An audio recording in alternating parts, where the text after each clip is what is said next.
Hello everybody, hope you're having a fantastic day today. Thank you so much for checking out the video. The patch notes are here for Season 22. There is a lot of them. I will link it in the description as well in case you want to go over them. Let's get into it here. Okay, so I did not go through all of the patch notes, but I did go through most of them. Again, I will link in the description if you want to go through all of these. Today's update is a huge one for the builders. A reworked workshop UI makes finding the items you want to build faster, while relaxed build rules in adventure mode gives everyone more freedom to create the camp of their dreams. We're also nearing the end of the combat rebalancing project that kicked off last year with significant increases to melee weapon damage, boosted damage over time effects, improving the feel of manual aiming, and some changes to VATS that make the experience more reliable. There's a lot to dig into, so let's go ahead and get started here. There is a lot to get into. So update highlights: relaxed build rules, unleash your creativity with relaxed building rules allowing you to build new styles of camps, reworked workshop UI. The workshop UI has been revamped to make it easier for you to get to your camp items you're looking for. Item locking: never accidentally scrap your gear again, and this with this highly requested feature. Combat improvements to manual aiming and VATS plus bunch of damage and range increases. Season 22, modern living: a modern dweller needs a modern home. Definitely some big changes here, guys. We're really just gonna have to get into this to see how the VATS and whatnot, and you know, the damage differences. Like, I'm gonna test the Nuka grenades and everything. I'm pretty sure they are nerfed. A lot of testing to do. This is the update file sizes for what platform you're on as well. Workshop 2.0 coming along. This update is a complete rework of the workshop menu, as we were saying, with a refreshed focus on findability and organization. This is a new UI, should make it a lot easier for you to get to the items you need. We've been testing this internally and excited for you to get your hands on it. I have tested this myself. The workshop menu is definitely a lot better. I'm excited for everybody to get into this as well, and the relaxed building as well. I can't wait to see some of the camps. Miscellaneous notes: we wanted to list out some of the new features, or neat features, that we think builders will appreciate that don't necessarily require a whole section to themselves. Build modify mode: on keyboards you can now change modes by pressing Q. On a controller you can click the left stick. New navigation option: use Shift plus WSAD to move around menus faster. On controller, the left and right bumpers allow you to quickly navigate the categories. You can filter by buildable, unlockable, and known items. Social menu is blocked while in workshop menus, giving you more space to work with. Quest markers and team lists are also hidden while building. The menu will remember which mode you were in when you re-enter it. In the options menu, you can minimize or maximize the variants panel, as well as expand the info card. So, gonna be honest, I don't play a lot on PC, so some of these PC changes I'm not familiar with. I hope this makes a better experience for you guys as well. Caravans: we're reconstructing the objectives and caravans to ensure players will get the rewards in the Brahmin if the Brahmin is left alive. Even if they are unable to complete the route, the event will now take a maximum of 7 minutes. Caravans will now reward all players with the same number of supplies, regardless of who started the event. So if they get stuck, doesn't matter, 7 minutes to complete, everyone's getting the rewards. I feel like that's just a win-win for everybody. Item locking: say no to accidental scrapping because you can now protect your favorite items by locking them. This is one of the best features, I think, of the update, if I'm being honest. Lock your weapons, lock your armor, lock your power armor. Heck, you can even lock your beds too. This new feature will prevent locked items from being sold, scrapped, traded, or even dropped. Item locking has been long requested quality of life request for many in the community. We're really excited about bringing this feature to you. I'm excited as well. Add or remove a lock anywhere you can interact with items, including Pip-Boy stash, including looking at your stash through the My Camp device, workbench, ammo box, player-to-player trading, NPC vendors, vending machines, allies, display cases, corpse, and loot bags. Yeah, I really can't wait to test this out. I feel like there's probably a lot that I missed on the PTS with this, and now that it's actually coming to console, you know, I can play my real character. If you didn't know, I'm on PlayStation. You know, I'm so far gone on PlayStation. I can't get into the PC character. It's really hard. I wish we could, you know, maybe transfer our characters. That would be awesome. Mischief Knight is confirmed returning on October 7th. I cannot wait to take part in this event. It's pretty much one of the only things I haven't done in the game. I was not around for whatever reason when this event first came out, and then they just took it out of the game. Very nice to see it back. Ping and emote swap. Thanks to the community feedback, we've decided to flip the press currently set to ping in the live game and press and hold currently set to bring up the emote wheel in the live game. With this update, when playing with the controller, ping can be activated by pressing and holding down the D button. Emote is now set to press on the D-pad button. Now, I feel like this is the better way to go about it, but just like I feel like I've gotten used to doing it the way they set it to now, so now I'm probably going to have to get used to this. I'm not complaining. I feel like this is better, especially considering new players. Combat balancing. In the Gone Fission release notes, we've shared an update on how we felt combat rebalancing project we kicked off during the Skyline Valley was going. We mentioned that we've seen a significant improvement in the variety of ranged weapons being used, fewer difficulty spikes, and in the early mid-game experience, and increased build diversity amongst the player base. Today's update continues this process with a focus on improving the manual aiming experience, improvements to the VATS formula, providing significant buffs to melee and range damage, boosted damage over time effects, and increases the rain damage. Again, I will link in the description this article if you want to go through all of this stuff. It's nothing I haven't covered in a couple videos already, so if you have been watching, you probably already know about this stuff, but if you just want to go through it again or you missed it, I will link this article in the description, and it will show you, it will be another link in the article actually, so I will link both of them actually. There's like a link that I'll put in the description for this article, and then the other link will be to all these weapon and, changes. There's a lot of them.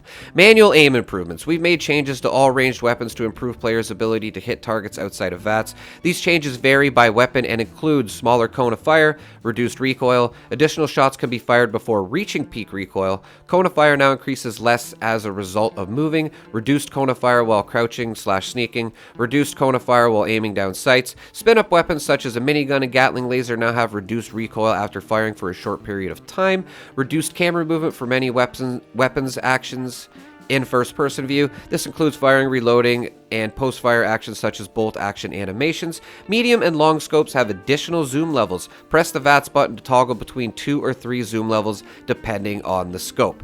Now these are kind of just some things that I'm highlighting. Again, there is a lot more stuff to this, and honestly, I don't fully understand all of this as well. I really need to get into the game and test this a little bit more. I'm sure there's a tiny little tweaks that there was on the PTS, maybe that's coming to the game now. So again, we just have a lot of testing to do.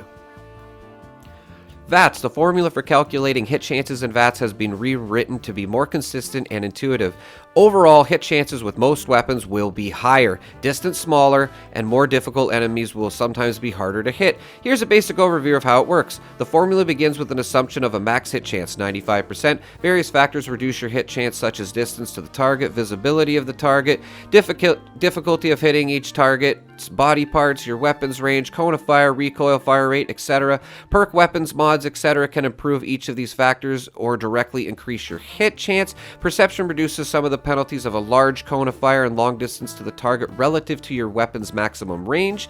Beyond half of a weapon's range, hit chances steadily decreases to 0. Below about half of the weapon's range, penalties to the hit chance are reduced. As you close in on the point blank range, hit chance will increase until you have very high chance of hitting the target. Now, if you're kind of like a hands-on learner like I am, I'm gonna just really have to go, and again, if you are a hands-on learner, you're just gonna have to hop into the game and see how this affects. I will make sure I have that Heavy Gunner version 4 out there for you guys very quickly. I'll definitely talk about some of the changes that I've noticed, and maybe I can give you a little bit of a heads up. Hopefully have that video out in the next couple of days. Gonna have a lot of videos out in the next couple of days, guys. Perk changes. In this update, we're finishing up our rebalancing of weapon perks, which include the heavy melee thrown and bow weapons. Hopefully no perk changes for a long time. At a high level, the perk changes touch. Heavy Gunner perk cards are being replaced with perks that focus on spending ammo to gain bonuses, along with a highly requested perk decrease to spin up time on weapons. Melee perks are moving away from one-hand to two-hand designations, and instead these perks will lean into more general properties of melee weapons, such as bleed and power attacks. Bow perks will be benefiting thrown melee as well as the bow weapons, with new ways to take down groups of enemies. So I want to talk about the melee perks there. If you've been watching my videos and the changes that they're going to be doing, it definitely seems like you're going to be able to take advantage of that bleed effect a lot more. A lot of the perk cards have been changed to affect the bleed thing as well. So Definitely looking forward to testing that out. And yeah, just glad to see these are hopefully, hopefully we're done with some perk card changes for a while, guys. Improvements and fixes. Armor. Fixed an issue where the Power Armor HUD UI did not display while underwater. Fixed an issue where players could no longer craft or modify the Civil Engineer Armored Jetpack. The Gladiator Helmet now uses the correct crafting materials.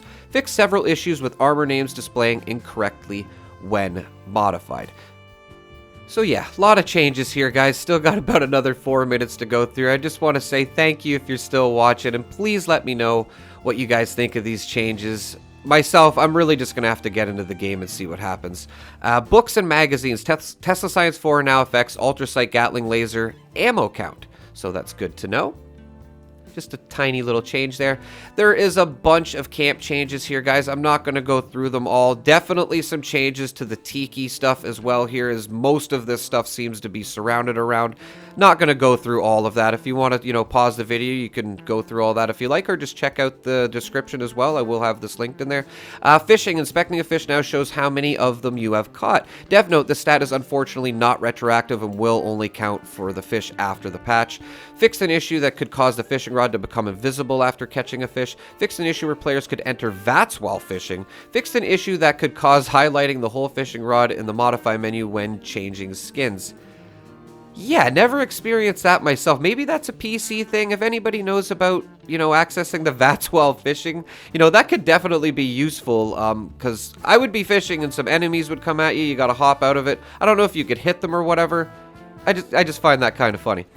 Miscellaneous. Fixed an issue where tattoos on male faces could appear warped. Fixed multiple typos found throughout your Appalachian adventure. Fixed various localization issues. Light source now shows in the free camera mode camera if the player's Pip-Boy light is turned on. Added descriptions to bobblehead effects for small guns, melee, medicine, and lockpicking. Fixed an issue where repair bobbleheads were not functioning as intended with certain weapons. Fixed an issue where players were unable to access the paper map or change camera view mode under certain conditions. Updated the description of the popcorn to include its duration and granted effects. You can now buy season ranks in a private world. I noticed this myself as I was going through these notes. I always noticed that I couldn't buy ranks in a private world. I tried buying a rank, like, I don't even know, 3 or 4 seasons ago. I think it was for a video, and I just couldn't do it, and I'm like, what's going on? So I guess that explains it. I was probably in a private world, so, if that's what you want to do, you are able to do it in a private world now. I would just suggest running through the scoreboard. It's fun. Come on. The quest. The powerhouse of the cell fixed an issue that could cause Serum Alpha to reappear in the player's inventory when relogging during the quest. Fixed an issue where shadows would reappear upon relog during Powerhouse of the Cell quest despite administering the serum. So hopefully this fixes a couple of quests for people. I'm sure there's some other ones that still need to be fixed. Please let me know in the comments, especially if you're a beginner player, if there's any quests that you have done or know of that you would like to see fixed. I would love to hear about it myself. I know there's a couple other ones. Weapons. The unarmed tag renamed to Fist. Fist weapons now include either the blunt or sharp tags. Automatic melee has been renamed Power Tool. Clarified the curse description. Fixed an issue with the 10mm pistol tweaked automatic receiver was using an incorrect firing sound. Fixed an issue with the tomahawk sound volume being inconsistent with other throwing weapons. Fixed an issue where weapons and armor could be repaired while at 100% condition. Fixed several issues where weapons names displaying incorrectly when modified. Fixed an issue where the free state skin for the combat knife was not listed in the modify appearance menu. Definitely some great fixes here. I definitely got some comments about people not being able to repair their weapons to 200% properly after repairing it to 100%. So if that's the problem they're talking about there, it's nice to see that fixed. And yeah, this is pretty much going to be it, everybody. I know there's a lot here. There's even more if you want to check out the description and go through all of this stuff. But again, if you've been watching the videos, you're probably up to date on most of the changes that I didn't talk about in this video. And yeah, that's pretty much it, everybody. As always, thank you for taking the time to check out the videos. Looking forward to the stream. Have a pleasant evening.